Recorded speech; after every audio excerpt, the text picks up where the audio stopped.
Fala estudante, meu nome é Gabriel Assunção e você está no canal Investir é Viver. E nesse vídeo a gente está no capítulo 1 da Introdução à Economia do Mankio, no princípio número 5, que faz parte do grupo de princípios de como as pessoas interagem. Esse princípio é: o comércio pode ser bom para todos, que é um dos princípios mais interessantes, assim, que faz a gente entender muito das discussões que a gente tem na nossa sociedade. Então, já comenta aí nos comentários qual que é a sua faculdade e vamos para o vídeo. Bom, então, qual que é a ideia do que o comércio pode ser bom para todos? É que às vezes é melhor você depender dos outros do que você querer fazer tudo sozinho, né? Então, vamos pensar numa pessoa que decide viver isolada, né? A pessoa que vai viver isoladamente, por exemplo, no campo ou numa ilha, né? Ela não vai estar na cidade, então ela vai estar no meio da natureza. Então, ela sozinha vai ter que produzir a própria água potável, a própria moradia, a própria vestimenta, a própria alimentação. Então, essa pessoa ela vai ter que ser boa em tudo, né? O que vai acontecer é que ela vai ter uma vida tribal, assim, uma vida talvez como se fosse mais próximo do que vivem os índios, né? Só que você olha aquele padrão de vida, talvez seja um padrão de vida um pouco baixo, né? Então, às vezes é melhor se você é um bom pescador, você só pesca, enquanto outra pessoa faz a sua roupa, e depois você troca peixes por roupas. Então aí a gente já começa a falar de especialização. A questão é que, se você se isola, você tem que ser teoricamente bom em tudo. Como você não é bom em tudo, o seu padrão de vida cai. Logo, se você se especializa em alguma coisa que você é bom, você produz um excedente, então você pode consumir o que você produz, ou também nem consumir o que você produz, mas aquele excedente do seu trabalho, ou seja, o que você produz a mais do que o que você consome, você consegue fazer trocas, e essas trocas suprem as suas necessidades, e todas as pessoas fazendo essas trocas acabam elevando o seu padrão de vida. Então, essa é a primeira questão: isolar-se não é uma opção. A outra questão, que é muito, muito, muito relevante quando você fala de economia, é que, assim, adotando uma economia não centralizada, então adotando um sistema mais capitalista, assim, descentralizado, onde há liberdade econômica, liberdade de alocação de recursos, tem o direito à propriedade, essas questões fundamentais para o desenvolvimento econômico. Quando isso acontece, não tem uma autoridade central, então não tem lá um chefe de Estado que faz o planejamento. Isso é ótimo, porque torna o modelo mais antifrágil, ou seja, se só tem uma pessoa lá tomando decisão, ela vai acabar errando, não tem como ela saber de tudo. E também, muitas vezes nesses regimes, o preço ele é manipulado. E a gente vai ver mais pra frente que o preço é a coisa mais importante que existe quando a gente fala de informação no mercado. Porque o preço é que vai determinar quanto que a oferta vai subir ou descer e quanto que a demanda vai subir ou descer. E vai ocorrer um momento onde esses preços, essas ofertas e demandas vão se encontrar em um determinado preço e uma quantidade. Qual que é o problema quando você define um preço artificial? Às vezes, a oferta e a demanda não vão se encontrar e o consumo vai virar zero, não vai existir mais aquele produto. E é por isso que acontece desabastecimento em prateleiras nesses países ou situações em que o governo tenta controlar o preço, que é a coisa mais importante quando a gente tem para controlar a oferta e demanda. Então, qual que é a grande questão nesse sistema onde não tem um planejamento central? Nesse sistema onde não tem um planejamento central, as pessoas elas buscam benefício próprio. Então elas buscam produzir algo que pode ser útil para as outras pessoas, com o objetivo de obter uma renda suficiente para satisfazer suas próprias necessidades. Então, nesse modelo que a gente vive, ninguém quer ser bonzinho, ninguém está fazendo as coisas porque pode gostar também, mas não é só uma bondade. As pessoas estão produzindo coisas úteis para as outras a fim de satisfazer as suas próprias necessidades. Então, o que elas estão fazendo é se especializando em algo que elas são boas, em que elas podem gerar valor para a sociedade, e quanto mais valor elas geram para a sociedade, mais retorno financeiro elas possuem. E quanto mais retorno financeiro, ela consegue elevar o seu padrão de vida. Então, essa questão de, mas quem vai pensar em tal coisa? Às vezes é interessante em alguns setores que tenha uma interferência para pensar em determinado problema. Mas, de modo geral, a grande parte é melhor você deixar o mercado mesmo saber o que fazer. Porque nessas interações, é claro que vai ter gente que vai quebrar a cara, que vai falir, vai ter gente que vai ficar muito rica, mas nesse processo vai ser produzido o que a sociedade demanda e o que a sociedade não demanda mais vai deixar de ser produzido. Então, é mais ou menos nesse sentido. Essa questão do comércio pode ser bom para todos é que, sim, nessas trocas, essas trocas, desde que as pessoas se especializem, essas pessoas elas acabam produzindo mais. E o que significa o pode ser bom para todas? A gente vai ver lá na frente que precisa estar entre os custos de oportunidade o preço. Então, se o preço está entre os custos de oportunidade e as pessoas se especializando nas coisas que elas fazem melhor, elas conseguem fazer trocas em que para as duas pessoas aquele produto é uma barganha. Então, um produtor de banana, por exemplo, ele consegue vender a banana por muito mais caro do que ele produziu. Então, está sendo muito bom aquele negócio. E para um consumidor de banana, se ele fosse fazer a banana em casa, ele ia gastar muito, muito mais dinheiro. Então, tanto para o vendedor, tanto para o comprador, aquele preço é bom, porque naquele preço o vendedor está ganhando e naquele preço o comprador também está ganhando. E aí tem uma frase bastante famosa que diz: nunca faça em casa o que é mais barato comprar. A menos que você queira fazer um bolo para mostrar para sua família, para ter carinho e tal, às vezes é mais fácil você ir lá e comprar um bolo.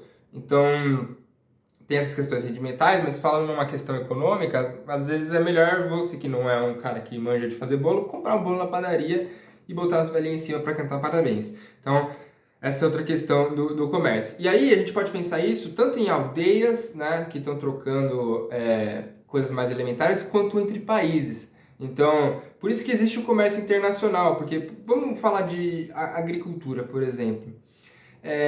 Tem países que são melhores em agricultura porque tem mais território, tem clima melhor, tem um solo mais fértil. Então, esses países, eles têm uma vantagem comparativa em relação a outros países. Então, por exemplo, no livro tem o exemplo dos Estados Unidos e do Japão em relação à agricultura e carros, né?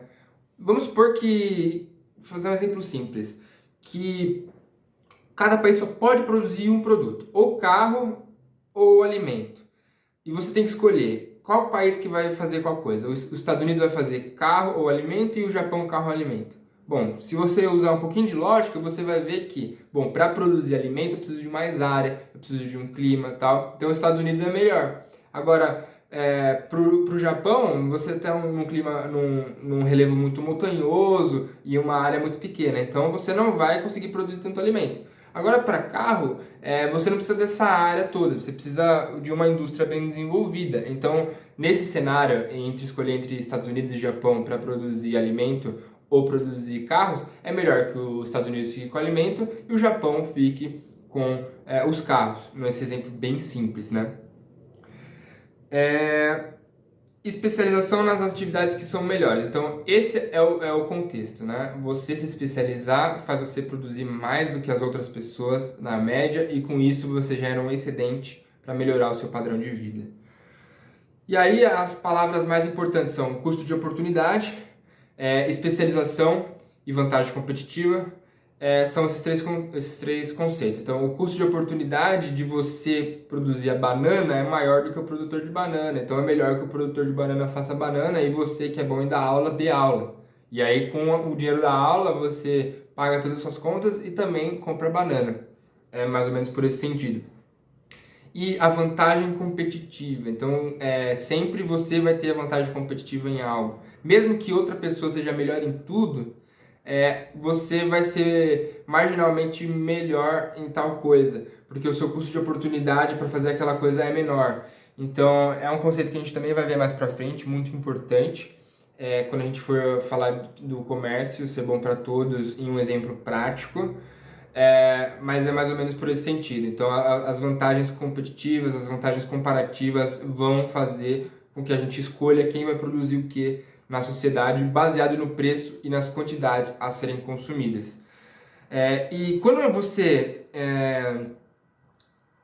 escolhe por essa vida mais interdependente, o que acontece é que você tem uma maior variedade ao menor custo. E o exemplo mais clássico que a gente pode dar é o do buffet, né? Do buffet, do restaurante. Porque vamos supor que cada pessoa quer consumir uma coisa em específica, né? Se você for produzir só para tal pessoa, com variedade, vai sair muito caro. Mas se tem várias pessoas com vários gostos diferentes, você vai lá, abre um restaurante com um monte de variedade e cada pessoa vai pegar o que gosta um pouco mais. Então, é um exemplo em que a variedade sai barato, né? Agora, imagina você em casa sozinho. Você vai, por exemplo, você vai no buffet, você come carne, camarão, palmito, feijoada, bolinho de queijo, né? Imagina, e aí esse prato aí custou 30, 40 reais. Tá, 30, 40 reais não é barato. Mas imagina você querer comer carne, camarão, toda essa variedade no seu prato em casa. Sairia muito caro, porque você ia ter que comprar, ia ter sobras, você ia ter que preparar e tal.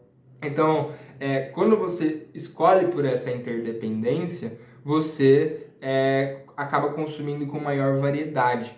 E quando você consome com maior variedade, você aumenta o seu padrão de vida. Porque se você fosse um plantador de batata, você vai poder só comer batata. Mas se você troca com um cara que produz carne, você pode comer batata e carne, e aí vem outros e outros e outros produtos e serviços da economia. E aí, uma coisa assim que tem que tomar cuidado é que existe um balanço entre parceria e concorrência, né? Então, vamos supor que um país é muito melhor em produzir armamentos bélicos e outro em comida. Então, um vai produzir só armamentos bélicos e o outro só comida. É complicado, porque vai ter uma hora que o cara lá do governo do que só produz armamentos bélicos vai falar assim, vai chegar, botar a arma na cabeça do outro coleguinha lá e vai falar, não, agora a comida é minha. Né? Então, os países, eles têm sim essa questão de se especializar, mas eles também têm a questão meio protecionista. Então, não é só largar, né? Então, essas questões de proteção, de autossuficiência, elas também precisam ser levadas em consideração nessas questões econômicas. E aí, um exemplo bastante atual é a questão da guerra da Rússia, né? Porque, a gente está fazendo embargos contra a Rússia. Claro, na guerra, esse conceito econômico ele se distorce um pouco, porque às vezes o que você escolhe é ter uma perda para que o seu inimigo tenha uma perda ainda maior, né? Então essa lógica econômica ela se distorce um pouco. Mas pensando só na lógica econômica, beleza, estamos fazendo os embargos lá contra a Rússia. Só que a gente está perdendo um produtor e um consumidor. E aí, então, muitos produtos vão perder clientes e muitas coisas que nós demandamos, elas também vão faltar. Então, acaba que todo mundo sai perdendo com isso, né? Não é legal fazer embargos contra outros países. Então, não adianta só sair comemorando que o McDonald's saiu da Rússia, assim. Porque isso vai gerar um impacto em toda a economia global e que pode ser, e com certeza vai ser bastante negativo. Vamos botar um exercício aí para os comentários, para a gente sair um pouco da teoria e botar a cabeça para trabalhar. Coloca aí um exemplo de comércio de produtos em troca bilateral entre países. Então fala assim, pega dois países, escolhe dois produtos em que faz sentido cada um deles produzir, beleza? Então é mais ou menos isso, esse princípio da economia, de que o comércio pode ser bom para todos. Eu sei que é bastante extenso, podem ter ficado algumas dúvidas, então deixa nos comentários e a gente se vê no próximo vídeo, no princípio número 6. Já se inscreve no canal para não perder esse vídeo. Um forte abraço e até a próxima.